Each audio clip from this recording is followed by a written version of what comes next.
Number one, put God first.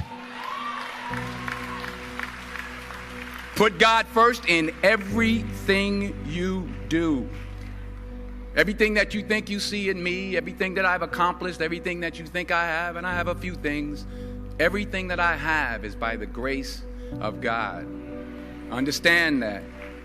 It's a gift. 40 years ago, March 27th, 1975, it was 40 years ago, just this past March, I was flunking out of college. I had a 1.7 grade point average. I hope none of you can relate. I had a 1.7 grade point average. I was sitting in my mother's beauty shop. They still call it beauty shops now? What they call it now? Yeah, I was sitting in the beauty parlor.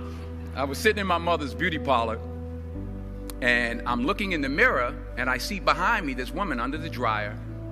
And every time she looked up, every time I looked up, she was looking at me, just looking me in the eye. And I didn't know who she was, and I said, she said, somebody give me a pen, give me a pencil. I have a prophecy. March 27, 1975. She said, boy, you are going to travel the world and speak to millions of people. Now, mind you, I flunked out of college. I'm thinking about joining the army. I didn't know what I was going to do, and she's telling me I'm going to travel the world and speak to millions of people. Well, I have traveled the world, and I have spoke to millions of people. But that's not the most important thing, the success that I had. The most important thing is that what she taught me and what she told me that day has stayed with me since. I've been protected. I've been directed. I've been corrected. I've kept God in my life and has kept me humble. I didn't always stick with him, but he always stuck with me. So stick with him in everything you do. If you think you want to do what you think I've done, then do what I've done and stick with God. Number two, fail big. That's right. Fail big. Today's the beginning of the rest of your life, and it can be very frightening. It's a new world out there. It's a mean world out there, and you only live once. So do what you feel passionate about. Take chances professionally. Don't be afraid to fail. There's an old IQ test, was 9 dots, and you had to draw 5 lines with a pencil within these 9 dots without lifting the pencil. The only way to do it was to go outside the box. So don't be afraid to go outside the box. Don't be afraid to think outside the box. Don't be afraid to fail big, to dream big. But remember, dreams without goals are just dreams, and they ultimately fuel disappointment. So have dreams, but have goals. Life goals, yearly goals, monthly goals, daily goals. I try to give myself a goal every day. Sometimes it's just to not curse somebody out. Simple goals, but have goals. And understand that to achieve these goals, you must apply discipline and consistency. In order to achieve your goals, you must apply discipline, which you have already done, and consistency every day, not just on Tuesday and miss a few days.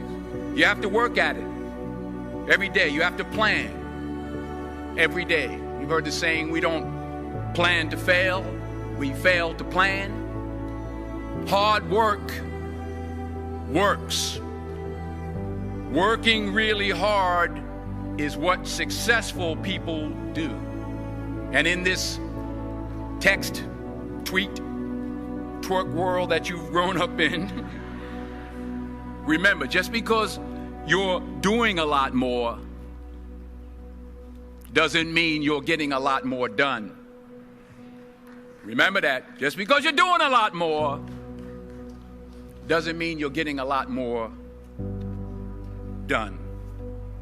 Don't confuse movement with progress.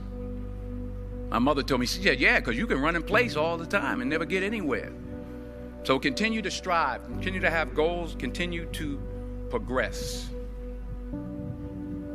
Number 3, you'll never see a U-Haul behind a hearse. I'll say it again. You'll never see a U-Haul behind a hearse. I don't care how much money you make, you can't take it with you. The Egyptians tried it. They got robbed. That's all they got. You can't take it with you. And it's not how much you have. It's what you do with what you have. We all have different talents. Some of you will be doctors, some lawyers, some scientists, some educators, some nurses, some teachers. Yeah, okay. Some preachers. The most selfish thing you can do in this world is help someone else. Why is it selfish? Because the gratification, the goodness that comes to you, the good feeling that I get from helping others, nothing's better than that.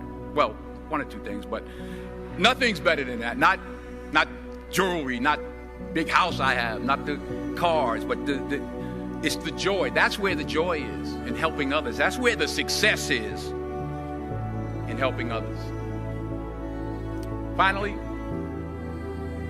I pray that you put your slippers way under the bed tonight, so that when you wake up in the morning, you have to get on your knees to reach them. And while you're down there, say thank you for grace. Thank you for mercy. Thank you for understanding. Thank you for wisdom. Thank you for parents. Thank you for love. Thank you for kindness. Thank you for humility. Thank you for peace. Thank you for prosperity. Say thank you in advance for what's already yours. It's how I live my life. That's why I am, one of the reasons why I am today. Say thank you in advance for what is already yours. True desire in the heart for anything good is God's proof to you, sent beforehand to indicate that it's yours already. I'll say it again. True desire in the heart, that itch that you have, whatever it is you want to do, that thing that you want to do to help others and to grow and to make money, that desire, that itch, that's God's proof to you, sent beforehand already to indicate that it's yours. And anything you want good, you can have. So claim it. Work hard to get it. When you get it, reach back. Pull someone else up. Each one, teach one. Don't just aspire to make a living. Aspire to make a difference.